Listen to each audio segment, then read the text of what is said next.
Hey everyone, this is Todd Hazelton with MobileBurn.com. Today we're checking out the Verizon Wireless iPhone 4. Quickly go through the unboxing here, then I'll show you some of the differences with it compared to AT&T's iPhone. Here you have the device itself. We'll quickly go around it. You have the volume keys up there on the left, and the silence button, 3.5mm headphone jack, and the power button up top. Nothing on the right side except for the antennas there, and then the proprietary charger on the bottom as well as the speakers. In the back you have this nice glass back with the camera there that's 5 megapixels, records 720p HD video, and a single LED flash. Let's go into the box itself. You have 3.5mm headphone jack headphones, that has the speaker on it as well, and you have the charger, and actually, let's see, there's a USB cord which I dropped on the floor earlier. I bet that's right here. That goes in the box like so. So you have all the essentials to get you started right out of the box there. And then you also have this packet of information here, kind of like tips on how to get started and what have you. Alright, let's go into the software on the device, and then I'll show you the hardware comparison with the AT&T iPhone 4. Okay, here we are now. This is the Verizon iPhone 4 on top, the AT&T one below it. You can see the antenna has been shifted a little bit up top here. It's been moved here, is there, and the volume keys, I'll bring them close, are sort of slightly, actually the toggle button there, that mute button, is just a little bit off. So there was some speculation, and I guess some cases don't fit properly, but generally you don't really have to worry much about that. And of course on the AT&T one you can see the SIM card slot right there. Everything else pretty much the same there. So now let's power up Verizon one, and I'll show you some of the differences. Okay, so here you go. Here's the home screen. You're probably familiar with this if you've ever used an iPhone, an iPod Touch, or an iPad. So we'll get into the differences. You hit settings here, and there's this personal hotspot version.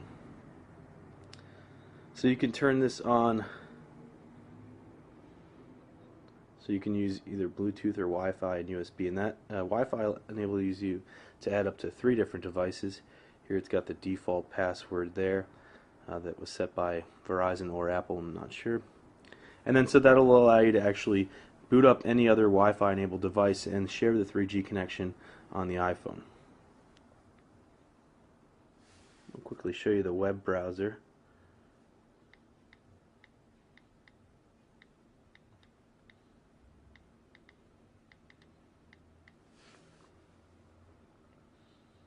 So this is over 3G. It's pretty quick. It's been really reliable for me here in New York City.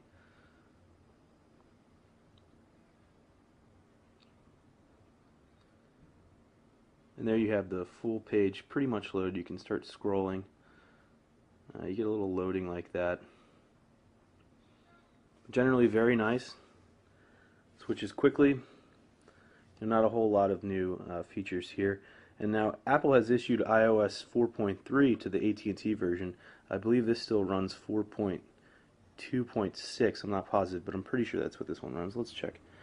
So you get the personal hotspot, but you don't get the enhancements to the browser and some other things that Apple added. Let's see if we can find the about here.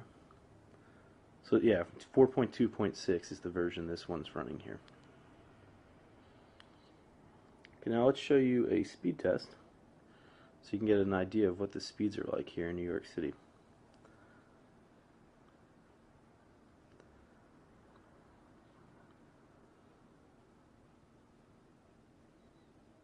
So we're passing 1 megabits per second there. That's the download speed. And then slowing down a little bit. So it's giving us just half, but you can see we source at about 500 kilobits per second, give or take, but we actually passed 1 megabit per second there, and upload speeds are pretty solid too.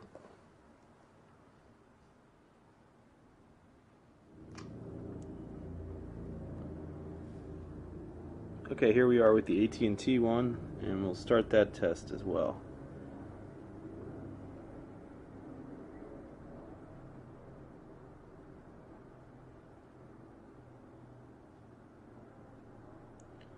So you see we're just past 3 megabits per second, so we're getting pretty impressive speeds on AT&T here in New York City.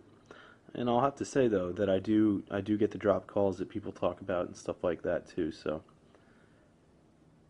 and that's been due to a lot of iPhones and a lot of devices using AT&T's 3G network here. But you can see there the difference in speeds. We'll give this one another test just to see if it was a little slower during our initial one. But it looks like it's generally kind of sticking around the same area that it was.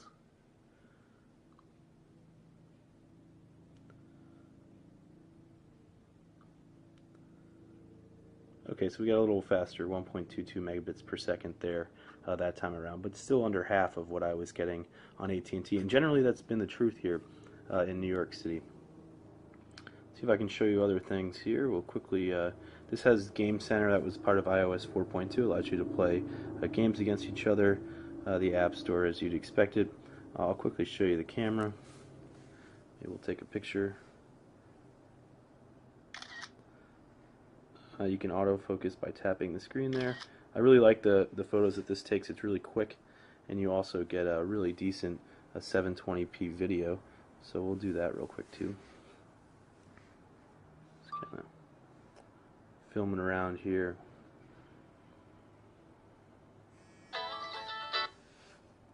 Oops, getting a phone call, and we'll load that and quickly play it. Filming around here. So.